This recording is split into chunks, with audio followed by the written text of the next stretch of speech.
It's a huge clash between Levon Aronian's Triveni Continental Kings and Vishy Anand's Ganges Grandmasters.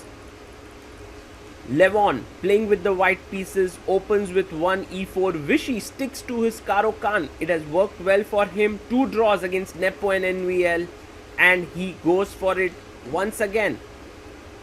d4 played by Levon, playing a very solid line with the white pieces. Here Vishy, thinking for a bit, gets his knight out. But there we have it, the Panov-Botvinnik attack on the board.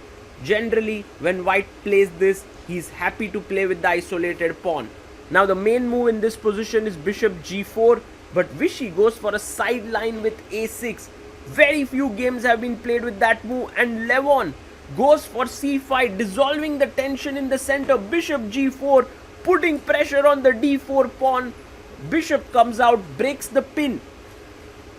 Now, what does Vishy do? He goes g6. He wants to put his bishop on g7 and then castle it out. Also, the bishop puts pressure on d4 pawn, which is a weakness, but Levon says, I'm going to defend it. In return for the d4 weakness, what Levon has is space on the queen side. And Levon, taking his time, he castles it out here. And Vishy also can castle in this position, which he does. Short castles on the board. Now Levon can actually try and play. He goes rook c1.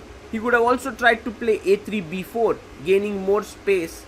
But rook c1 makes a lot of sense. Putting the rook on an open, sort of a file that could get opened up later on. Pawn up to e6. And Levon asks Vishy, would you like to give me the bishop pair here?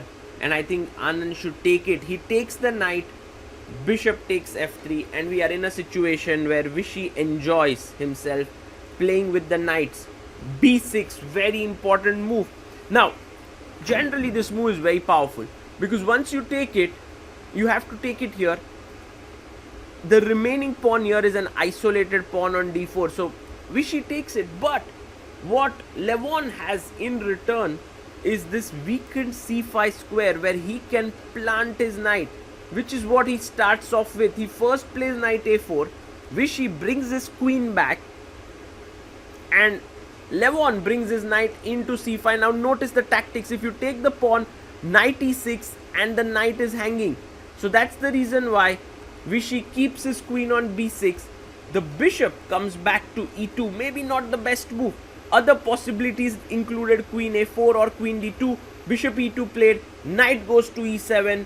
Queen b3, offering a trade of queens. And I think this position is actually completely fine for Vishy Anand now. He takes the queen. Levon comes back with his knight. And I like Vishy's pawn structure. If you look at it, he has 2 pawn islands here. One here, and the second one, this huge clump of pawns, while Levon has 3. Knight f5, bishop comes to f4.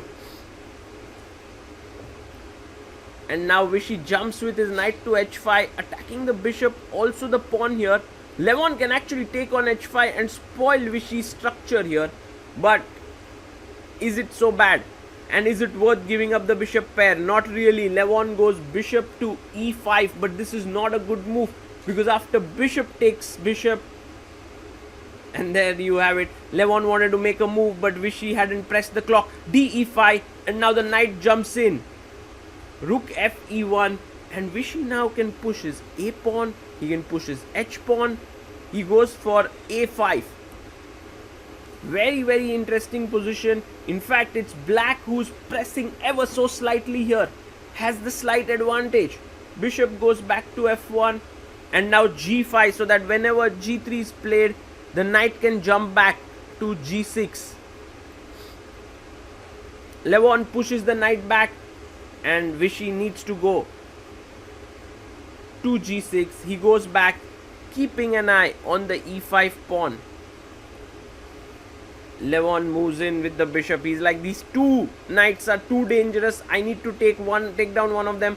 Knight f e7 was the better move, because then one of the knights would keep an eye on the e5 pawn. But he goes knight g7, and now the rook moves in. The threat is g4, kick this knight away and pick up this knight.